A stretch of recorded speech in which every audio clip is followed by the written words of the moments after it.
set up a needle with a tattoo machine. We have a stainless steel stem, grip, and tip, which are collectively called a tube. This is a 13 mag, which is a shading and coloring needle, but the setup would remain the same for a round or lining needle. These needles are pre-made, which means the group of needles at the end is already soldered to the needle bar.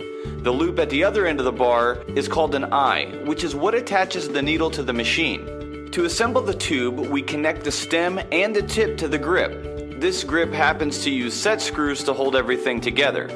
First, you slide the stem in the back end of the grip and tighten the screw with a hex wrench to secure it in place. Then, do the same at the other end for the tip. Make sure the tip is suited to the needle configuration and size you're using. Also, only insert just enough of the stem or tip into the grip for the screws to secure them in place. If the screws protrude like they do on this grip, you should try to align the screws in a fashion so there's no risk of you potentially ripping your glove. Here we have the screws lined up nicely with the opening in the tip, which will orient them in between and away from my fingers.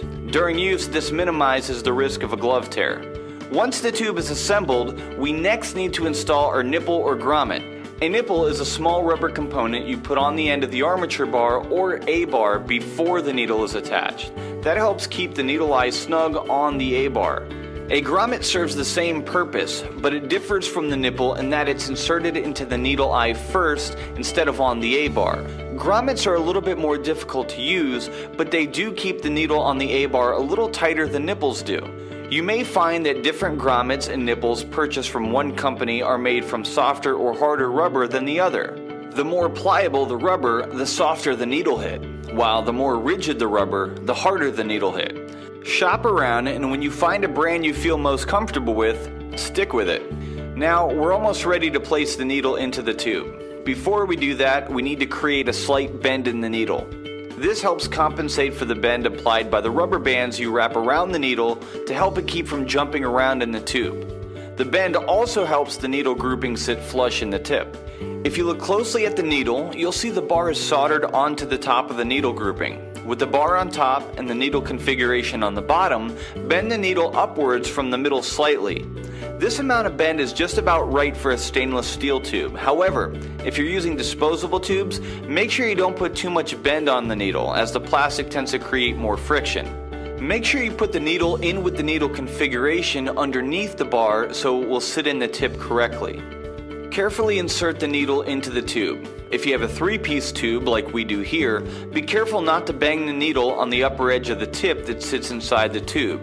You might also need to slightly lift the needle to avoid the edge of the reservoir, which sits just inside the end of the tip. If you feel some resistance while pushing the needle through the tube, do not continue to push and try to force the needle. Instead, pull back on the needle a little, lift it slightly within the tube, and then continue to push.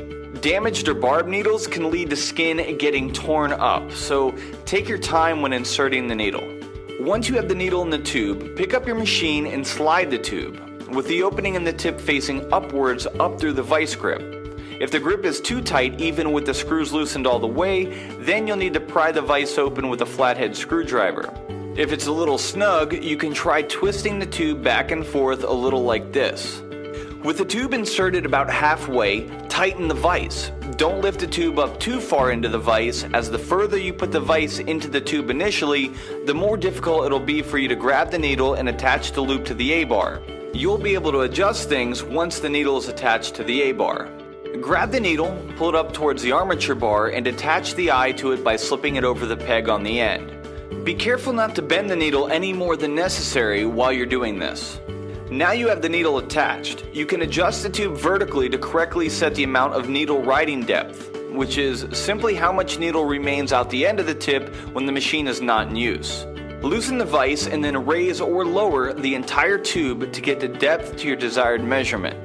The final step is to attach your rubber bands. We suggest using 2 or 3 rubber bands because if one breaks, you don't have to worry about your needle jumping off track while it's in someone's skin.